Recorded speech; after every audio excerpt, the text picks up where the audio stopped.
বাংলা চলচ্চিত্র এবং বাংলা সাহিত্যে তারাশঙ্কর বন্দ্যোপাধ্যায় এক অনবদ্য অবিস্মরণীয় নাম। আমার রিসার্চ টিম বলছে আজকের এই গল্পটা গল্প আসনে একেবারেই এক্সক্লুসিভ। ইউটিউবের ইতিহাসে এই গল্পটি আগে কখনো শোনা হয়নি। সুতরাং আজকের পরিবেশনা এক রাত্রি। গ্রাম হইতে প্রায় মাইল খানেক দূরে জনহীন প্রান্তরে ছোট একটি জঙ্গলের মধ্যে দেবস্থলটি মনোরম। দেখিয়া বেশ বোঝা যায় বহু বর্ষ পূর্বে নদীর সিক্তাভূমির উর্বরতায় জঙ্গলটির জন্ম হয়েছিল। এখন নদীটি প্রায় ৮ মাইলের উপর সরিয়া গিয়াছে। অর্জুন শিমুল বন্য জাম গাছের সুদীর্ঘ কাণ্ডগুলি জনতার মতো ভিড় করিয়া দাঁড়াইয়া আছে। নিচে নানা প্রকারের লতা আর গুল্মে সমাচ্ছন্ন। এই ঘন বন সন্নিবেশের মধ্যে প্রায় কেন্দ্রস্থলে পরিচ্ছন্ন খানিকটা বিঘা দুয়েক জমির উপর প্রাচীন একটি মন্দির। মন্দিরটির রং কালো কঠিন, দেখিয়া মনে হয় যেন অখণ্ড একটা ছোট পাহাড় হইতে খোদাই করিয়া গড়া।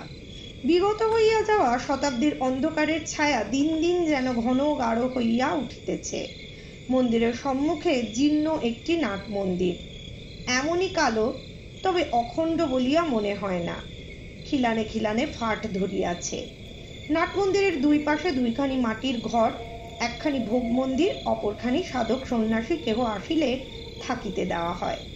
তান্ত্রিক সাধনার বহু বিখ্যাত সিদ্ধপীঠ। এককালে নাকি নরবলি হইত, এখন পশু বলি হয়। ছাগল, ভেড়া, মহিষ এক এক বিশিষ্ট পর্বে শতাধিক পশুর রক্তে নাট মন্দিরের চত্বর ভাসিয়া যায় এবং দেবী মন্দিরের দুয়ারের সম্মুখে পশু মুন্ডের স্তূপ গড়িয়া ওঠে। মন্দিরের ডান দিকে ভৈরবতলা, প্রাচীন একটি শিমুল গাছের তলায় একটি শিবলিঙ্গ। মন্দিরের বাঁ দিকে সিন্দুর লিপ্ত কতগুলি নরকপাল। রাত্রে দেবী নাকি মন্দির হইতে বাহির হইয়া ভৈরবের সহিত ওই নরক কপাল লইয়া গেন্ডুয়া খেলিতে থাকেন। নৃত্য প্রভাতে দেখা যায় নরকপালগুলি ছড়াইয়া পড়িয়া আছে। পুরোহিত নিত্য সেগুলিকে গুছাইয়া রাখে।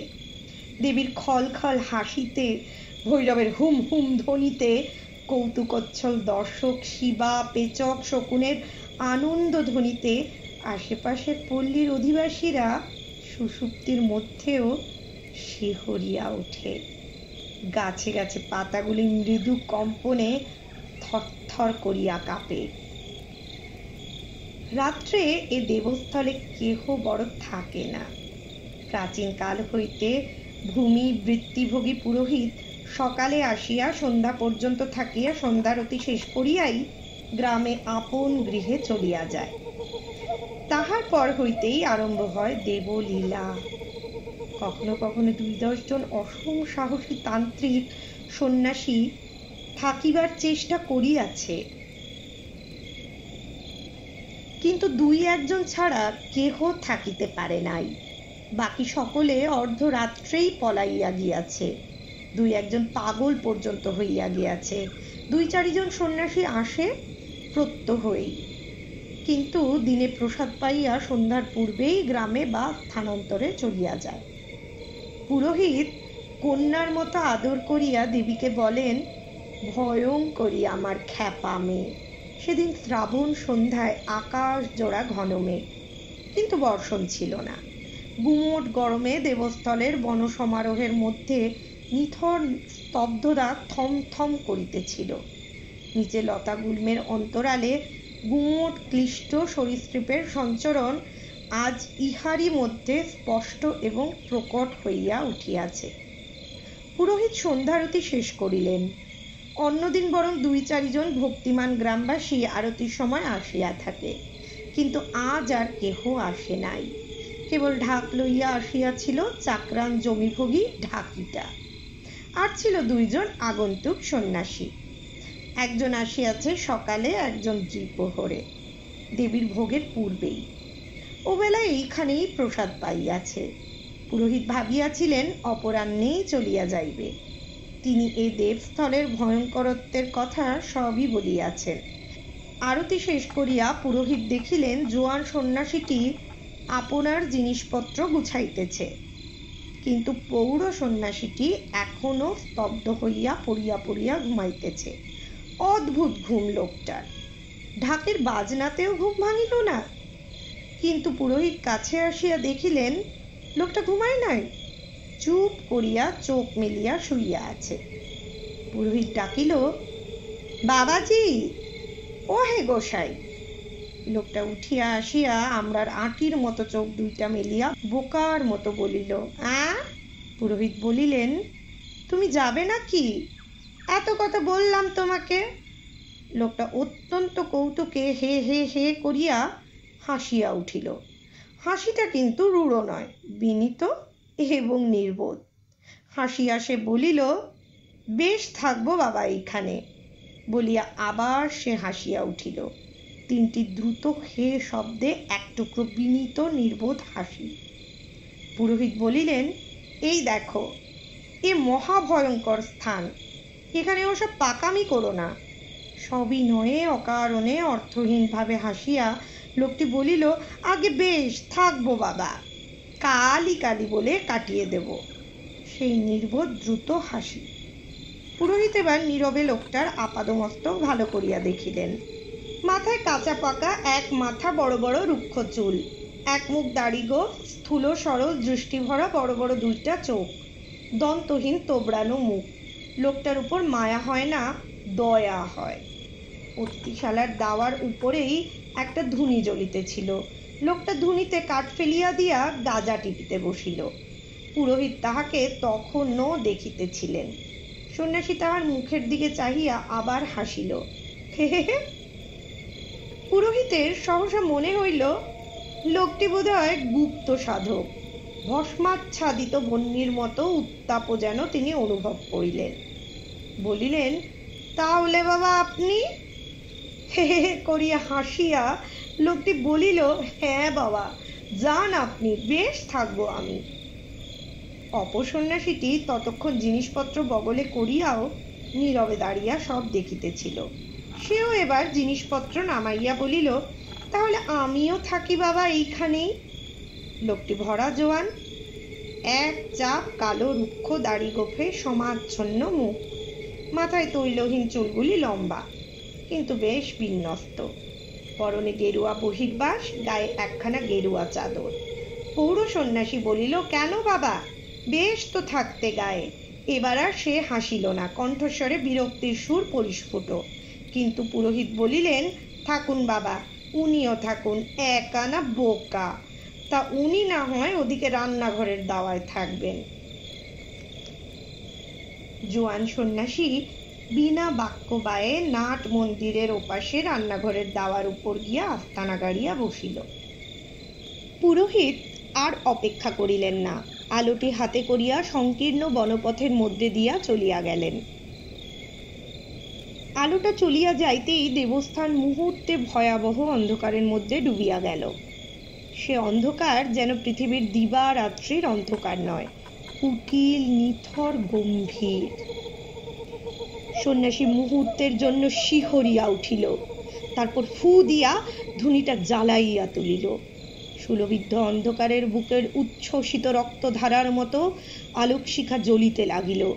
সন্ন্যাসী হাসিল, হাসিতে সে ছোট্ট কলকে হাতের গাজাটুকু সাজিয়া আগুন চড়াইল। আপন মনেই বলিল, গেরামে গিয়ে ফ্যাসাদে পড়ি আর কি, হাজার কৈফিয়ত, তার চেয়ে বাবা অরণ্য ভালো। 10 বছর অরণ্যে অরণ্যে কেটে গেল বাবা। মহাদেবের প্রসাদ পাবো বাবা। জোয়ান সন্ন্যাসীটি আসিয়া দাঁড়াইয়াছে। পৌর সন্ন্যাসী ফিরিয়া চাহিল। ধুনির আলোতে অন্ধকারের মধ্যে অদ্ভুত দেখাইতেছে তাহাকে। প্রসাদ পাবো বাবা? বসো বাবা, বসো। পৌর সন্ন্যাসী সজোরে দম দিয়া কলকেটি বাড়াইয়া দিল। কিছুক্ষণ পরে দমটা ছাড়িয়া সে প্রশ্ন করিল, কোথা আশ্রম বাবাজির? আশ্রম? তরুণ সন্ন্যাসী হাসিল। তারপর বলিল, দুনিয়াময় আশ্রম বাবা, যেদিন যেখানে থাকি সেখানেই আশ্রম। আমারও তাই। পৌর আবার সেই হাসি হাসিল। কলকেতে আবার দম দিয়া সে নীরবে কলকেটি বাড়াইয়া দিল। তরুণ সন্ন্যাসী দম দিয়া কলকেটি উপুর করিয়া দিল, আর নাই। দুজনেই কিছুক্ষণ ভুম হইয়া বসিয়া রহিল। লঘু দ্রুত পদশব্দ, তাহার পরই খটখট শব্দে দুই তিনটা নরকপাল স্তূপচ্যুত হইয়া গড়াইয়া পড়িল। দুজনেই চমকিয়া উঠিল। সচকিত বিস্ফারিত দৃষ্টিতে ঘাড় উঁচু করিয়া চাহিল। আবার লঘু পদশব্দ, আবার দুইটা নরকপাল গড়াইয়া পড়িল। পৌর পড়িল, শিয়াল, মরার মাথার উপর দিয়ে বেটাদের পথ। তরুণ সন্ন্যাসীও হাসিল, সেও দেখিয়াছে। প্রৌঢ় বলিল, জমল না, আর একটু হোক, কি বলো? সে গাজা বাহির করিয়া বসিল। তরুণ সন্ন্যাসী একাগ্র দৃষ্টিতে চাহিয়া বসিয়া রহিল। প্রৌঢ়ই বলিল, কে কে আছে বাবা তোমার বাড়িতে? কেউ না, মা ছিল, মরে যেতেই আমি বেরিয়ে পড়েছি। আর বাড়ি, সে শুনে আর কি হবে? প্রৌঢ় হাসিয়া উঠিল, বলিল, রাত কাটানো নিয়ে কথা বাবা। তরুণ বলিল, তোমার বাড়ি কোথা ছিল বাবা? কলকেতে গাজা সাজিতে সাজিতে প্রৌঢ় হাসিয়া উঠিল, বলিল, কে জানে? আমি সন্ন্যাসী সেই ছোটবেলা থেকে। অগরপন্থীরা চুরি করে নিয়ে গিয়েছিল আমাকে। কলকেতে আগুন চড়াইতে চড়াইতে বলিল, অঘরপন্থীরা মরার মাংস খায় চিমটেতে করে ধরে চিতার আগুনে ঝলসিয়ে, বেশ লাগে। বলতে বলতে সে হাসিয়া উঠিল। তারপর সে গাজায় দম দিল, পালা করিয়া গাজার কোলকে হাতে হাতে ফিরিতে আরম্ভ করিল। গাজার কোলকে উপুর করিয়া তরুণ বলিল, কঙ্কালী মহাপীঠে এক সাধু ছিল, ছোটবেলায় আমরা দেখেছি। সে খেত। কঙ্কালীতলা, বীরভূম জেলা? হ্যাঁ, গিয়েছো সেখানে? কোপাইয়ের উপর মহাশ্মশান? তরুণ জিজ্ঞাসা করে। প্রৌঢ় হাসিয়া উঠিল, নবগ্রামের রামবাবুকে জানতে? আই দশাশই পুরুষ, এই এক গুলি আফিম খেত। পাট ভান্ডার পড়ে থাকতো কাছারির সিমেন্ট করা দাওয়াতে, প্রুপ প্রুপ গড়গড়ায় নলে আর মুখে। তামাক ফুরুলেই হাঁপ, লাল রূপ, সঙ্গে সঙ্গে কলকে হাজির, হজর। পুরো নিজেই হাত বাড়াইয়া যেন কলকে আগাইয়া দিল। তরুণ সন্ন্যাসীর নেশা বেশ জমিয়া আসিয়াছিল। চোখ দুইটি অতি কষ্টে বিস্ফারিত করিয়া সে বলিল, রূপলাল? পৌর বলিল, হ্যাঁ, রূপলাল। সেই ইয়াদ, দুটো বড় বড় দাঁত, এই বড় বড় চোখ।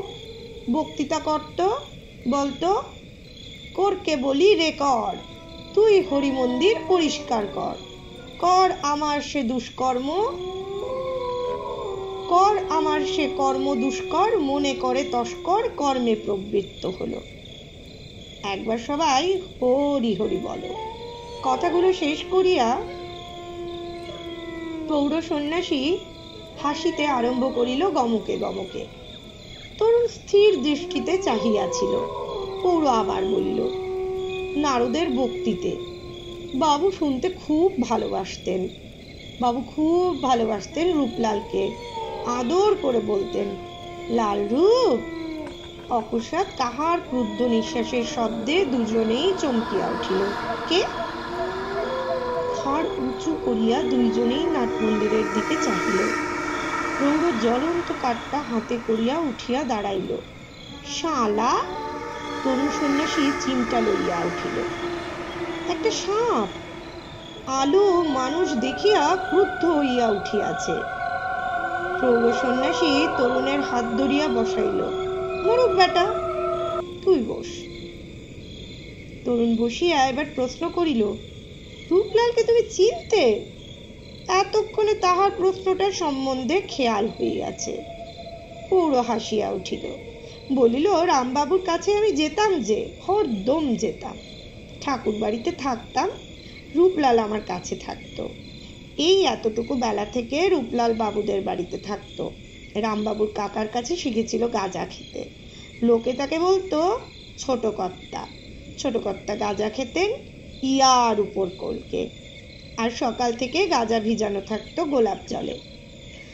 আতর দিয়ে সেই গাঁজা টিপে চন্দন কাঠের কাটনিতে কেটে সেজে দাঁত বাঁকা বারুজ্জে হাতে করে ধরত। ছোট কর্তা মুখ লাগিয়ে টানতেন। রূপলাল তখন ছোকরা।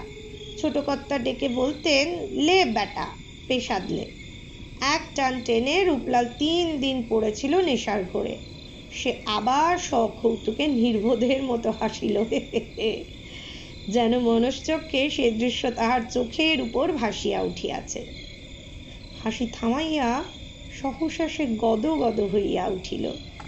বলিল, মহাশয় লোক ছিলেন ছোট কর্তা বাবু। তিনি ছিলেন বাবুদের ম্যানেজার। তার হাতেই ছিল সব। রূপলালের দুধের ব্যবস্থা করে দিয়েছিলেন তিনি রোজ 1 পো করে, ঠাকুরদের পেশাদি দুধ। তারপর আরম্ভ করলে দুধ চুরি করে খেতে চাষবাড়ি থেকে। তরুণ সন্ন্যাসী ভ্রু কুঞ্চিত করিয়া বলিল, তুমি কি জানো হে বাপু? প্রৌঢ় এবার হাসিয়া গড়াইয়া পড়িল। বলিল, জানি জানি, সব জানি। চাষবাড়ি থেকে দুধ আনবার পথে পো পো করে মেরে দিত 8 3 পো, তারপর ঝর্ণার জল মিশিয়ে। হা হা করিয়া হাসিয়া সে আবার গড়াইয়া পড়িল। অকস্মাৎ হাসি থামাইয়া বলিল, ধরেছিলাম আমি একদিন রূপলালকে। তা রূপলাল কি করবে বলো? ছোট কর্তা বাবুর বরাদ্দ বাবুরা সব বন্ধ করে দিলে। তখন আবার গাজার উপর আফিম মদ 2ই ধরেছে রূপলাল। রামবাবু ধরিয়েছিলেন আফিম, রামবাবুর ছেলে ধরিয়েছিলেন মদ। তা একটু দুধ না হলে? বাধা দিয়া তরুণ সন্ন্যাসী বলিল, দুধ চুরি করে খাক, রূপলাল ভালো লোক ছিল। প্রৌঢ় বলিল, শুধু দুধ? রূপলাল ঘোড়ার দানাও চুরি করত। তা বাবুদের বউরা কিছু বলতো না, বলতো নিক, 2-4 মুঠো ছোলাই তো। তরুণ কঠিন হাসি হাসিয়া বলিল, বলবে কি বউয়েরা? বউরা বলতে গেলে বউদের কীর্তিও যে রূপলাল বলে দেবে বলে শাসাত। বউরা যে দোকান থেকে সন্দেশা নিয়ে খেত গুপ গুপ করে, প্রৌঢ় কিন্তু হাসিতেছিল। সে হাসি তাহার অকস্মাৎ স্তব্ধ হইয়া গেল। তরুণ সন্ন্যাসীর চোখে চোখ পড়িতেই প্রৌঢ় দেখিল চোখ তাহার ঝকমক করিয়া যেন জ্বলিতেছে। তাহার ভ্রু 2টি কুঞ্চিত হইয়া উঠিল। সে প্রশ্ন করিল, কি? খপ করিয়া প্রৌঢ়ের হাত ধরিয়া যুবক সন্ন্যাসী বলিল, তুমি এত সব জানলে কি করে? প্রৌঢ়ের দৃষ্টি ভয়াবহ হইয়া উঠিল। বলিল, জানিস আমি কে? কে? জানতে চাইল তরুণ। অঘোরপন্থী, আমি মরার মাংস খাই। আমার বয়স কত জানিস? 150 বছর। আমি কর্তাবাবুকে যখন দেখেছি তখনও আমি এমনই, এখনো আমি এমনই। নিমিষহীন দৃষ্টিতে প্রৌঢ়ের দিকে চাহিয়া তরুণ সন্ন্যাসী বসিয়া রহিল। আপনার চামড়ার বালিশটি টানিয়া লইয়া তাহার উপর আরাম করিয়া বসিয়া প্রৌঢ় আবার হাসিতে আরম্ভ করিল। আমি সব জানি, কোথা কি হচ্ছে, তুই কি ভাবছিস, সব আমি জানতে পারি। চাষ বাড়ি থেকে দুধ আনা ছাড়িয়ে দিলে রূপলাল দুধ খেত কি করে জানিস? দুধের কড়াতে সরের ভিতর লম্বা একটা খড়ের নল পুড়ে দিত। ব্যাস, কে ধরবে ধরুক। তরুণ সন্ন্যাসী বলিল, রূপলালের শুধু নিন্দেই করছো তুমি? অনেক গুণও ছিল তার। ছাই জানো তুমি? ছাই জানি আমি, তবে বলবো রূপলালের চাকরি কি করে গেল? শুনবি, রসগোল্লা চুষে রস খেয়ে জলে চুবিয়ে নিয়ে এসেছিল, তাতেই তো চাকরি গেল রূপলালের। সব জানি আমি। তরুণ সন্ন্যাসী বলিল, তারপর আবার কি? রূপলাল পালিয়ে গেল, ছাই জানো তুমি? খুঁটিতে বেঁধে জুতো পেটা করেছিল তাকে, লঘু পাপে গুরুদণ্ড। রূপলালকে খুঁটিতে বেঁধে রেখেছিল আর 1 পাটি জুতো সেখানে রেখেছিল। যে পথ দিয়ে যাচ্ছিল তাকেই ডেকে বলে, মার 1 জুতো। তাহার চোখে হিংস্র দৃষ্টি ফুটিয়া উঠিল। পৌর সন্ন্যাসী কোনো উত্তর দিল না। এ লোকটির মুখের দিকে চাহিয়া রইল। কিছুক্ষণ পরে সে নির্বোধ হাসি হাসিয়া বলিল, রূপলাল মারের দাম তুলে নিয়েছিল, 3টে ঘড়ি ভেঙে দিয়েছিল 2.5 করে, একটা সোনার চেন। মাইনে দিলে না কেন? তাই মায় সুদ শুদ্ধ উসুল করে নিল রূপলাল। তরুণ প্রতিবাদ করিয়া উঠিল। পৌর হাসিয়া উঠিল। সে খানিকটা গাঁজা বাহির করিয়া যুবক সন্ন্যাসীর হাতে দিয়ে বলিল, লে তৈরি কর। দুইজনেই স্তব্ধ। এতক্ষণে অরণ্যের রহস্যময় শব্দরূপ তাহাদের ইন্দ্রিয়গোচর হইয়া উঠিল। লক্ষ লক্ষ ঝিঝির ঝিল্লি, ছোট পেঁচার খুব শব্দ, বড় পেঁচার কর্কশ ধ্বনি, বাচ্চাগুলোর অস্ফুট ভাষা, ঠিক শিশির শব্দ, কলহরত শৃগালের ডাক, সরীসৃপের বুকে হাঁটার পত্রমর্মর শব্দ, দ্রুত ধাবমান চতুষ্পদের পদধ্বনি।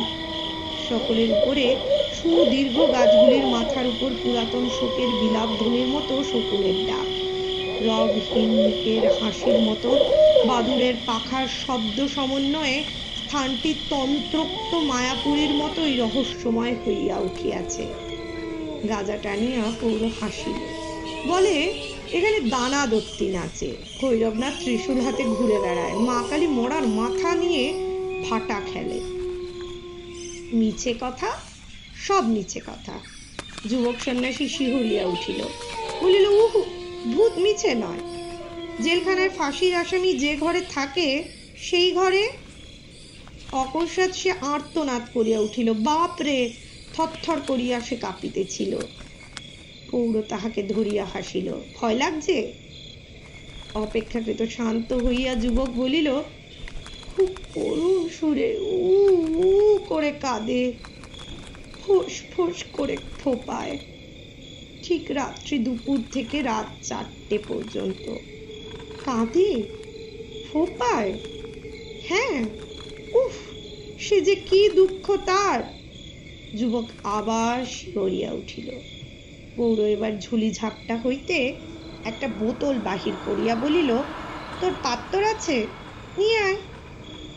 নিজে একটা নারকোল খোলা বাহির করিল। যুবক ধুনি হইতে একটা জ্বলন্ত কাঠ লইয়া ওদিকে অগ্রসর হইল। বলিল, সে শালা আবার কোথা আছে? পৌর হাসিয়া বলিল, দূর বেটা, বাসুকির ফোনার উপর থেকে সাপের ভয়। পাত্র আনিয়া রাখিতেই পৌর খানিকটা মদ তাহাতে ঢালিয়া দিল, নিজের পাত্র তুলিয়া লইল। যুবক আশ্চর্য হইয়া বলিল, সাধন ভোজন করবে না? নিবেদন করবে না? নিবেদন নিবেদন করে কি হবে রে? খেলেলে পেটে গেলেই কাজ করবে। যুবক বলিল, রামবাবু থাকলে কিন্তু রূপলালের এমন দুর্দশা হতো না। ভারী ভালোবাসত। রামবাবু কখনো রূপলাল বলতো না, বলতো লাল রূপ। রূপলালও বাবুকে ভক্তি ভরে ডাকত। বাবুর দুধে সে কখনো মুখ দিত না। বাবু ডাকতো লাল রূপ না, ও জোর হাত করে রূপলাল দাঁড়াতো। বাবুর অসুখ হলে রূপলালকে না হলে চলতো না। অহরহ লাল রূপকে চাই। টেপ বেটা, পা টেপ। সমস্ত রাত বসে বসে বাতাস করত। ঝুড়ি ঝুড়ি ময়লা মেথরের মতো রূপলাল ফেলত। বাবু বলতো, তুই বেটা আমার ছেলে ছিলি যে আর জন্মে। পৌর হাসিয়া বলিল, জানি রে জানি, এইটুকুন অসুখ হলেই বাবুর পেট খারাপ হতো যে। তরুণ সন্ন্যাসী উদাস কণ্ঠে বলিল, গিন্নিরা সব পড়ে পড়ে ঘুমোতো, ছেলেরা ঘুমোতো, রূপলাল সারা রাত জেগে বসে থাকতো। টাকা কড়ি বোতাম ঘড়ি সব শুদ্ধ জামা বাবু রূপলালের হাতে দিত। একটি আদলা কখনো যায় নাই। পৌর হাসিল, সেই নির্বোধের হাসি। তারপর বলিল, ওই দুধ মিষ্টি ওতেই ছিল রূপলালের যত লোক। লোকের জিনিস কি না? আর বাবুদের বাড়িতে একজন ঝি ছিল, জানতে তাকে? কামিনী। কামিনী তার নাম।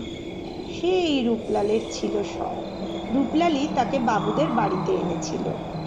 একটি ছেলে ছিল কামিনী, ভারী সুন্দর ছেলে। কার্তিক? তরুণ নেশায় আড়ষ্ট চোখ বিস্ফারিত করিয়া সজাগ হইয়া বসিল।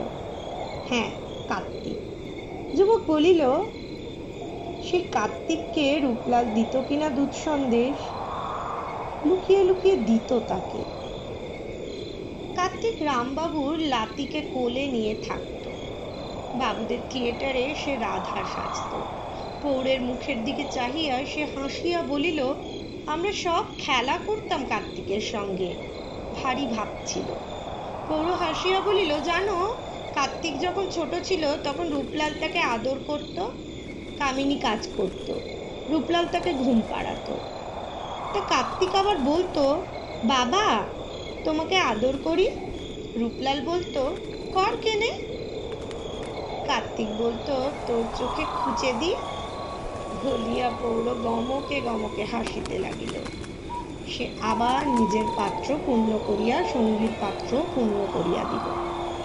অকস্মাৎ শৃগালের সমবেত উচ্চধ্বনিতে পেঁচার দীর্ঘ কর্কশ রবে বনভূমি মুখর চকিত হইয়া উঠিল। বাসায় বাসায় পক্ষ বিধুনন ও দলে দলে উড়ন্ত বাদুড়ের পাখার শব্দে নিশিথিনী যেন উল্লিখিত হইয়া উঠিয়াছে। আকাশ হইতে দুই এক ফোঁটা বৃষ্টি পড়িতে আরম্ভ করিয়াছে।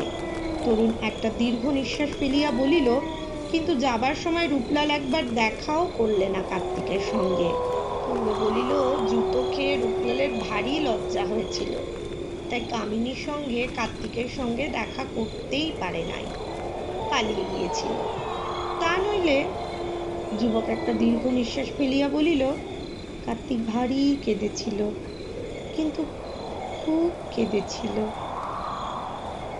পৌর বলিল, তারপরেও রূপলাল একদিন গিয়েছিল লুকিয়ে কামিনী কার্তিকের সঙ্গে দেখা করতে। তা ভাবলে, দেখলে তো তারা সঙ্গ ছাড়বে না। রূপলালের কি বা ছিল যে তাদের খাওয়াতো, বল?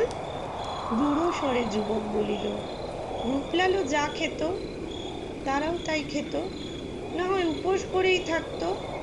কার্তিক তো বাঁচতো তাহলে। কার্তিক মরে গিয়েছে? যুবক চুপ করিয়া উদাস দৃষ্টিতে চাহিয়া রহিল। পৌর বলিল, বাবুর লাতি যে রূপলালকে দেখে রূপলাল রূপলাল বলে, চেঁচাতে চেঁচাতে ছুটে এলো। রূপলাল ছুটে পালালো। ধরলে তো ছাড়তো না বেটা বাবুরা, ধরে পুলিশে দিত চুরির জন্য। খানিকটা দূরে গিয়ে রূপলাল দেখলে ছেলেটা নেই। তারপরই দেখলে ছেলেটা পুকুরের জলে পড়ে হাবুডুবু খাচ্ছে। রূপলাল ছুটে যাচ্ছিল তুলতে, কিন্তু দারোয়ানটা তার আগেই ঝাঁপিয়ে পড়ল জলে। সে কোথা কাছেই ছিল, পাছে দেখতে পায়, এই ভয়ে রূপলাল পালিয়ে গেল। দেশ দেশান্তর কত জায়গা ঘুরে চলে গেল হিমালয়, আর দেখা হয়নি আমার সঙ্গে। যুবক বলিল, দারোয়ান কেন তুলবে? ছেলে মরে ভেসে উঠেছিল। কার্তিক তখন খোকাকে ছেড়ে গাছের ছায়াতে একটা ছুরি ঝিয়ের সঙ্গে হাসি মস্করা করছিল। ওর দাঁত খিচাইয়া উঠিল, ভাগ বেটা, তুই কিছুই জানিস না। কার্তিক খুব ভালো ছেলে। তরুণ এবার হাসিয়া উঠিল, বলিল, বাপ জিন্দে বেটা। কার্তিক তখন উঠতে শিখেছে, ছুরি ঝিটার সঙ্গে তখন খুব মজে গিয়েছে। পুরো শাসন করিয়া উঠিল, আই!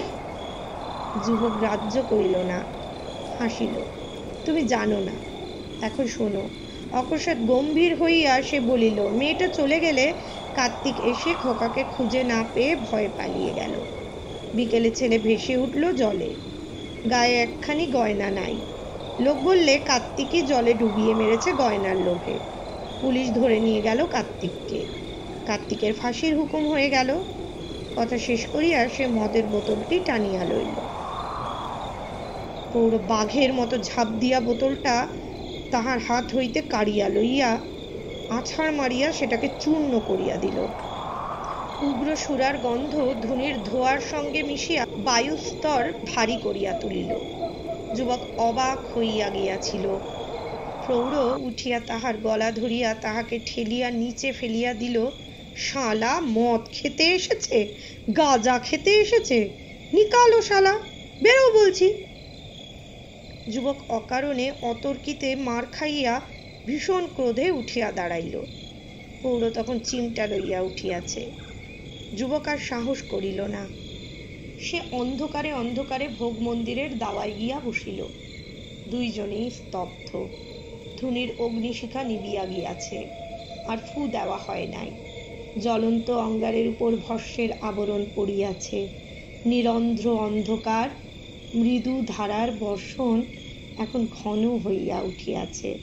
লক্ষ লক্ষ ঝিল্লির অবিরাম ধ্বনি রাত্রির চরণের নূপুর ধ্বনির মতো বাজিতেছে। রাত্রি চলিতেছে। কেবল একটা প্যাঁচার অস্পষ্ট অথচ উচ্চ শ্যাস শ্যাস শব্দ গুপ্ত অস্ত্রের মতো অন্ধকার রাত্রির স্তব্ধতা চিরিয়া চিরিয়া ছুটিয়া চলিয়াছে। প্রৌঢ় আকাশের দিকে চাহিয়া বসিয়াছিল। আকাশ নাই, মেয়ের অস্তিত্ব দেখা যায় না, দেখা যায় শুধু অন্ধকার।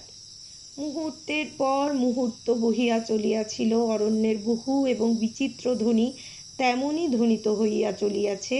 তৃতীয় প্রহর শেষে আবার একবার ধ্বনি উচ্চ হইয়া উঠিল।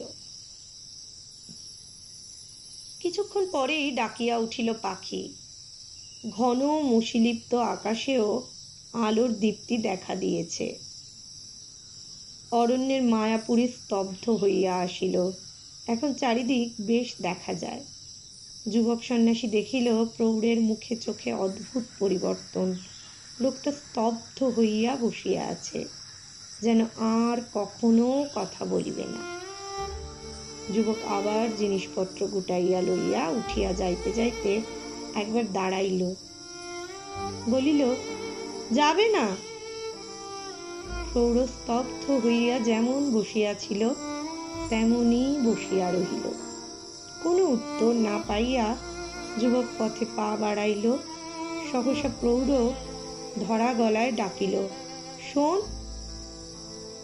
কামিনীর খবর জানিস? কামিনী, কার্তিকের মা। সে একটা দীর্ঘ নিঃশ্বাস ফেলিয়া যুবক বলিল, ছেলের ফাঁসির হুকুম শুনে গলায় দড়ি দিয়ে মরেছে। প্রৌঢ় অঘোরপন্থী, দীর্ঘায়ু সাধু, বোধহয় সংবাদটা জানিত। সে কোনো বিস্ময় প্রকাশ করিল না, কেবল বিমূঢ়ের মতো বার কয়েক সম্মতি জানানোর ভঙ্গিতে ঘাড় নাড়িয়া বোধহয় জানাইল, হ্যাঁ হ্যাঁ, ঠিক ঠিক। মনে ছিল না, মনে পড়িয়া গিয়াছে। একটা দীর্ঘ নিঃশ্বাস ফেলিয়া সে বলিল, মা বেটা দুজনের ফাঁসি হয়ে গেল। আবার সে ঘাড় নাড়িতে লাগিল। অকস্মাৎ সে হাসিয়া উঠিল, রূপলালেরও ফাঁসি হবে। যুবক সন্ন্যাসী বলিল, তুমি খানিকটা খ্যাপাও বটে। কার্তিকের ফাঁসি কেন হবে? জজ কার্তিকের ফাঁসির হুকুম দিয়েছিল, কিন্তু অল্প বয়স বলে লাট সাহেব ফাঁসির বদলে দ্বীপান্তরে পাঠিয়ে দিয়েছিল। ফাঁসি হয় নাই? না। যুবকের মুখের দিকে এক দৃষ্টে কিছুক্ষণ চাহিয়া থাকিতে থাকিতে প্রৌঢ় সে নির্বোধ বিনীত হাসি হাসিল। তারপর সাদরে আহ্বান জানাইয়া বলিল, বস, গাজা খা। পেভাতি ভাতি সুতি, পেভাতে পেভাতি, ভাতের পর ভাতি, শোবার সময় সুতি। পেভাতিটা হয়ে যাক। যুবক বসিল। গাজা তৈয়ারি করিয়া নিজে টানিয়া যুবকের হাতে দিয়া বলিল, খা। কষিয়া টান মারিয়া যুবক দম ধরিয়া বসিল। কলকেটি হাতে লইয়া প্রৌঢ় বলিল, দ্বীপান্তর সে কোথা বটে? চোখ বিস্ফারিত করিয়া যুবক বলিল, আন্দামান, সমুদ্রের ভেতর দ্বীপ, জাহাজে করে যেতে হয়। প্রৌঢ় কলকেতে টান দিল। যুবক এবার বলিল, আচ্ছা, রূপলাল হিমালয়ে আছে বলছিলে, তা? প্রৌঢ় ধোয়া ছাড়িয়া বলিল, কোন গুহাতে মুহাতে থাকে কে জানে, হাজার হাজার গুহা তো সেখানে। যুবক কলকেতে আবার টান মারিয়া কলকেটি উপুর করিয়া দিল। আর নাই। ঝুলির মধ্যে কলকেটি পুরিয়া প্রৌঢ় উঠিল, সঙ্গে যুবকও উঠিল। বিদায় সম্ভাষণ ব্যঞ্জক হাসি হাসিয়া যুবক বলিল, আচ্ছা। প্রৌঢ় সেই নির্বাদ হাসি হাসিল। আচ্ছা। দুইজনে দুই বিপরীত মুখে পথ ধরিল। যুবক উত্তর মুখে, উত্তর দিকে হিমালয়, প্রকাণ্ড পাহাড়, তাহাতে হাজার গুহা। 150 বছর বয়সের অঘোরপন্থী বলিয়াছেন হাজার হাজার গুহা সেখানে, তাহার মধ্যে কোথায় লুকাইয়া আছে একটি মানুষ। প্রৌঢ় চলিল দক্ষিণ মুখে। দক্ষিণ দিকে নাকি সমুদ্র, সেই সমুদ্রের মধ্যে দ্বীপ আন্দামান। কূলে পৌঁছিতে পারিলে দাঁড়াইয়া হয়তো দেখা যাবে, নয়তো নৌকা টৌকাও তো যায় সেখানে। অন্তত এদিকের তীরে দাঁড়াইয়া ওপারের মানুষকেও তো দেখা যাইবে। কয়েদির দলের মধ্যে ছোট্ট একটি ছেলে। আশির চা, এই গল্পটা তোমার কেমন লেগেছে? খুব ভালো লেগেছে বন্ধুরা। যদি তোমাদেরও এই গল্পগুলো ভালো লাগে তাহলে লাইক, সাবস্ক্রাইব আর শেয়ার করে কমেন্টে জানাও কি কি নতুন গল্প শুনবে। ঠিক, তাড়াতাড়ি জানাও আমাদের কি কি নতুন গল্প শুনবে।